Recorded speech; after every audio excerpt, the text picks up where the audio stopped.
नमस्कार दोस्तों, स्वागत है आप सभी का आपके अपने YouTube channel GK by Sunil sir में। दोस्तों, आज फिर से आप सभी के लिए मैं यहाँ पर लेकर उपस्थित हुआ हूँ राजस्थान के अपवाह तंत्र। और राजस्थान के अपवाह तंत्र में आज हमारा है राजस्थान में बनास नदी से संबंधित पूछे जाने वाले क्वेश्चन।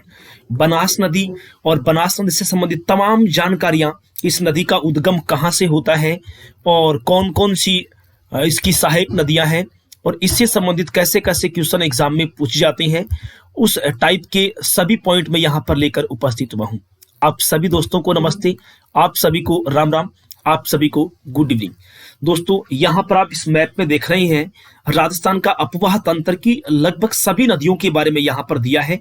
यहाँ पे जैसे ये नदी जो आपको दिख रही है वो लूनी नदी संबंधित है। ये जो है ये इंदिरा गांधी नहर सिंचाई परियोजना। यहाँ पर जो ये दिखाई दे रहा है ये बनास नदी का ही डायग्राम और ये बेड़च नदी से संबंधित। और ये इससे नीचे जो यहाँ पर दिया गया है वो कुछ नदियों के बारे में। और ये मुख्य जो नदी है वो बनास नदी है। ये चंबल नदी का कुछ भाग है। तो मैं यहाँ पर आपको मैप सहित पढ़ाने वाला हूँ, कहीं नहीं जाइए, लास्ट तक देखिए और देखते हैं इसके बारे में कुछ और महत्वपूर्ण जानकारियां। यहाँ पर फिर से राजस्थान के अपवाह तंत्र का एक मैप दिया गया है। अब यहां पर आप देख सकते हैं दोस्तों, आपके सामने दिया गया है बनास नदी का प्रवाह क्षेत्र, यानी इसका अपवाह बेसिन यहां पर दिया गया है। ये जो एक अलग कलर में आपको यहां पर मैं दिखा रहा हूं, ये पूरा का पूरा बनास नदी का प्रवाह क्षेत्र है राजस्थान में। ये इसका अपवाह बेसिन है जो इस इतने क्षेत्र में राजस्थान के इन 12 जिलों में फैला हुआ है। ये माही नदी का बेसिन, ये चंबल नदी का बेसिन है और ये जो है ये लूनी नदी का बेसिन। और छोटी छोटी नदियों का भी यहाँ पर मैंने दिखाया है। साबरमती का है, पश्चिमी बनास का है, सुकड़ी नदी का है, ये साबी का है, शेखावाटी का है, रूपारेल, बाणगंगा का है, गंभीर नदी का है। और ये इस तरह की कुछ नदियों के यहाँ पर अपवाह बेसिन भी दिए गए हैं। इसमें से कभी कभी एग्जाम में मैप देकर क्वेश्चन पूछ लिया जाता है। जैसे यहाँ पर देखो किस टाइप का क्वेश्चन यहाँ पर बनता है। ऑप्शन ए दे दिया, ऑप्शन बी, ऑप्शन सी और ऑप्शन डी। क्वेश्चन दे देंगे कि निम्न में से किस ऑप्शन में या किस भाग में बनास का अपवाह क्षेत्र है। तो ऑप्शन में ए, बी, सी और डी दे देंगे। तो बी वाला जो भाग है वह किसका है? बनास नदी बेसिन का है। तो ऐसा क्वेश्चन आ सकता है एग्जाम में, कई बार पूछा भी जा चुका है और नेक्स्ट एग्जाम में भी आ सकता है। अब देखते हैं हम यहाँ पर बनास नदी के बारे में विस्तार से। सबसे पहले दोस्तों आपको बनास नदी के उपनाम यहां पर देखने हैं। तो 4 उपनाम के संबंध में जाना जाता है बनास नदी को कि निम्न में से किस नदी को वन की आशा कहा जाता है, कौन सी नदी को वर्णासा नदी भी कहते हैं, किस नदी को वशिष्ठी नदी कहा जाता है और किसको मेवाड़ की गंगा कहा जाता है। तो ये चारों उपनाम है वो बनास नदी से संबंधित है। उसके बाद में अगला जो क्वेश्चन यहां पर पूछ जाता है वो उद्गम से संबंधित पूछ जाता है कि इसका उद्गम स्थान कौन सा है। अगर आपसे पर्वत श्रेणी पूछा जाए तो आपको आंसर देना है कि बनास नदी का उद्गम अरावली पर्वत श्रेणी से होता है। अरावली पर्वत श्रेणी में ये कहां से होता है? तो ये कुंभलगढ़ के निकट खमनोर की पहाड़ियां हैं और उन खमनोर की पहाड़ियों से इसका उद्गम होता है। और कौन से जिले से होता है? तो राजसमंद जिले से होता है। ये राजस्थान में स्थित है। तो सामूहिक रूप से दोस्तों अगर आपसे पूछा जाए तो आपको बताना है कि अरावली पर्वत श्रेणी में कुंभलगढ़ के निकट खमनोर की पहाड़ियों से जिस नदी का उद्गम होता है उस नदी का नाम क्या है? बनास नदी है। ये सभी क्वेश्चन पहले एग्जाम में पूछे जा चुके हैं, नेक्स्ट भी पूछे जा सकते हैं। दोस्तों, अगर आप हमारी क्लास में पहली बार आ रहे हैं तो प्लीज आप हमारे चैनल को सब्सक्राइब कर लें, बेल आइकन को प्रेस कर लें ताकि जब भी वीडियो डाला जाए आपके पास नोटिफिकेशन पहुंच जाए। वैसे तो हम शाम 8:15 बजे हमारी क्लास लाइव आते हैं, लेकिन बीच बीच में मैं महत्वपूर्ण ज्योग्राफी की वीडियो है वो डालते रहता हूं। जैसे यहां पर कोई पॉइंट नहीं छोड़ा गया बनास नदी के बारे में। अब देखते हैं बनास नदी की कुछ खास विशेषताएं। सबसे पहले है कि पूर्णतया राजस्थान में बहने वाली राज्य की सबसे लंबी नदी कौन सी है? तो क्वेश्चन का आंसर होगा बनास नदी, कि पूरी राजस्थान में बहती है, राजस्थान से बाहर नहीं बहती है। ये राजस्थान के अपवाह क्षेत्र का, राजस्थान का जो कुल अपवाह क्षेत्र है उसका 9.80% है, जो राज्य की सभी नदियों में दोस्तों सबसे ज्यादा है। नदी की कुल लंबाई आपसे पूछ जाए तो 512 किलोमीटर कुल लंबी है। कुछ बुक्स में ये 480 किलोमीटर भी दिया गया है, उसको भी आपको ध्यान रखना। क्या पता 480 किलोमीटर ऑप्शन में आ जाए अथवा 512 आ जाए। उसके बाद अगला क्वेश्चन आता है कि राज्य के कितने जिलों से होकर प्रवाहित होती है। तो मैं आपको पहले भी बता चुका हूं, राजस्थान में 3 नदियां ऐसी हैं जो 6-6 जिलों में बहती है। चंबल का वीडियो बनाकर मैं डाल चुका हूं। चंबल नदी भी 6 जिलों में बहती है, बनास नदी भी दोस्तों 6 जिलों में बहती है, और लूनी है वो भी कितने जिलों से होकर बहती है, 6 जिलों से होकर ही बहती है।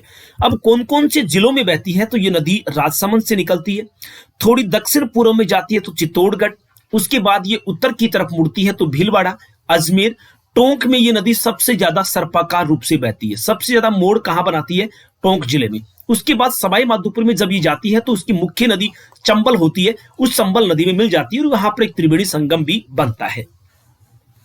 उसके बाद क्वेश्चन आता है कि चंबल नदी किस नदी की सबसे बड़ी सहायक नदी है, तो ये चंबल नदी की सबसे बड़ी सहायक नदी मानी जाती है। ये बहुत महत्वपूर्ण, कई बार इसको पूछा भी जा चुका है। दोस्तों ये वीडियो, ये पॉइंट आपको कैसे लगे मुझे आप कमेंट बॉक्स में रिप्लाई जरूर करेंगे।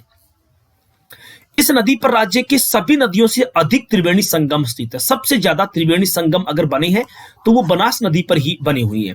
हम बात करते हैं पहला त्रिवेणी संगम, तो इस नदी पर पहला त्रिवेणी संगम बनता है बिगोद भीलवाड़ा में। पूछा जा चुका है कि बिगोद भीलवाड़ा नामक स्थान पर कौन सी 3 नदियां त्रिवेणी संगम बनाती है, तो एक नदी आती है बनास नदी, उसके बाद में इसमें आकर मिलती है बेड़च नदी, और उसके बाद में इसमें आकर मिलती है एक मेनाल नदी। तो बनास और बेड़च मेनाल 3 नदियां त्रिवेणी संगम कहां बनाती है, तो वो बिगोद नामक स्थान पर बनाती है। क्वेश्चन को एग्जाम में किसी भी टाइप में पूछा जा सकता है। क्वेश्चन क्या होगा कि बनास, बेड़च और मेनाल 3 नदियां त्रिवेणी संगम कहां बनाती है, तो बिगोद में। दूसरा क्वेश्चन बनता है कि बिगोद भीलवाड़ा नामक स्थान पर कौन सी 3 नदियां त्रिवेणी संगम बनाती है, तो बनास, बेड़च और मेनाल बनाती है। देखते हैं कुछ और बातें इसमें। दूसरा त्रिवेणी संगम कहां बनाती है, तो यह बनाती है राजमहल टोंक में। कौन कौन सी नदियां, बनास, खारी और डाई। वही क्वेश्चन, 2 टाइप के क्वेश्चन यहां पर बनेंगे कि बनास, खारी और डाई का त्रिवेणी संगम कहां बनता है, तो राजमहल टोंक में। और राजमहल टोंक में कौन सी 3 नदियां त्रिवेणी संगम बनाती हैं, तो बनास, खारी और डाई नदी बनाती है। बनास नदी का बता चुका हूं, खारी नदी का उद्गम विजराला की पहाड़ियां राजसमंद से होता है, डाई नदी का उद्गम किशनगढ़ की पहाड़ियां अजमेर से होता है, और ये तीनों आकर राजमहल टोंक में आपस में मिल जाती है। तीसरा त्रिवेणी संगम है, यहां पर हम देखते हैं दोस्तों, वो आता है स्थान कहां बनाती है, तो देवधाम में बनाती है। ये देवधाम कहां पड़ता है, तो ये राजस्थान के टोंक जिले में है। कौन सी 3 नदियां, तो बनास, बांडी और मानसी, ये 3 नदियां त्रिवेणी संगम बनाती है। बनास बेसिन मुख्यतः राज्य के 12 जिलों में फैला हुआ है। अभी अभी हम बात करी थी हमने, आप पीछे देख सकते हैं, ये जो इस मैप में यहां पर दिया गया है, ये बेसिन दिया गया है, और इसमें राजस्थान के कितने जिले आते हैं, तो इसमें राजस्थान के 12 जिलों का थोड़ा थोड़ा भाग यहां पर आता है। तो कितने जिले बनते हैं, 12 जिलों में इसका अपुहा बेसिन बनता है। उसके बाद बनास का सबसे ज्यादा बेसिन भीलवाड़ा जिले में फैला है, कि बनास नदी का बेसिन सर्वाधिक कौन से जिले में फैला है, तो कौन से जिले में है, भीलवाड़ा में है। उसके बाद दोस्तों इस नदी पर 3 बांध बने हैं। बिसलपुर बांध टोडा रायसिंह टोंक में है। क्वेश्चन पूछ जाता है कि बिसलपुर बांध कहां पर स्थित है, तो टोडा रायसिंह टोंक में बना हुआ है। और बिसलपुर बांध कौन सी नदी पर बना है, तो सॉरी यहां पर नाम आएगा बनास नदी, तो बनास नदी पर बना हुआ है कौन सा बांध, बिसलपुर बांध। ईसरदा बांध सवाई माधोपुर में है, और यह बांध भी बनास नदी पर ही बना हुआ है। मोरेल बांध मोरेल नदी पर है, लेकिन यह कहां पर है, सवाई माधोपुर में स्थित है। बनास नदी का राज्य में सर्वाधिक जल ग्रहण क्षेत्र है। राजस्थान की जितनी भी नदियां हैं उसमें से अगर क्वेश्चन पूछा जाए कि किस नदी का जल ग्रहण क्षेत्र राजस्थान में सबसे ज्यादा है, तो राजस्थान में सबसे ज्यादा जल ग्रहण क्षेत्र वाली नदी कौन सी है, बनास है। चलिए कुछ और जानकारी देखते हैं। दोस्तों आप अगर हमारे चैनल पे पहली बार आ रहे हैं तो प्लीज आप चैनल को सब्सक्राइब जरूर करें भाई। नेक्स्ट अब देखते हैं बनास नदी की कुछ सहायक नदियों के बारे में। तो सबसे पहली एक नदी है जिसका नाम है आयड़। आयड़ नदी का उद्गम होता है गोगुंदा की पहाड़ियां उदयपुर से। ये नदी उदय सागर झील में गिरती है, और उदय सागर झील में गिरने के बाद इस नदी का नाम क्या हो जाता है, बेड़च नदी हो जाता है। ये बात बहुत महत्वपूर्ण है, और ये एक बार पहले किसी एग्जाम में पूछा जा चुका है दोस्तों, तो इसको आप याद रखें कि बेड़च नदी का उद्गम किस नाम से होता है, तो ये उद्गम होता है आयड़ नदी के नाम से। और कौन सी झील में गिरने के बाद आयड़ का नाम बेड़च हो जाता है, तो उदय सागर झील में गिरने के बाद। अगर दोस्तों पूछा जाए कि आहड़ सभ्यता कौन सी नदी के किनारे विकसित हुई है, तो आहड़ सभ्यता है वो आयड़ नदी के किनारे ही। देखो याद करने में बड़ी आसानी होगी, आयड़ और आहड़ दोनों में लास्ट में ड आता है, तो ऐसे भी आप इसको याद कर सकते हैं। दूसरी जो सहायक नदी है उसका नाम कोठारी नदी है। कोठारी नदी का उद्गम होता है दिवेर की पहाड़ियां राजसमंद से। इस नदी पर भीलवाड़ा में एक बांध बना है, मेजा बांध। अब ये बात आपको यहां पर याद रखनी है, एक मेज नदी है और मेज नदी का उद्गम भीलवाड़ा से ही होता है, लेकिन मेज नदी चंबल नदी की सहायक नदी है और मेज और मेजा बांध मिलते हुए हैं। लेकिन याद रखना, मेजा बांध जो है, मेजा बांध वो मेज नदी पर नहीं है, ये किस नदी पर है? कोठारी नदी पर है। और पूछा जाए कि मेजा बांध कौन से जिले में है, तो ये राजस्थान के भीलवाड़ा जिले में बना हुआ है।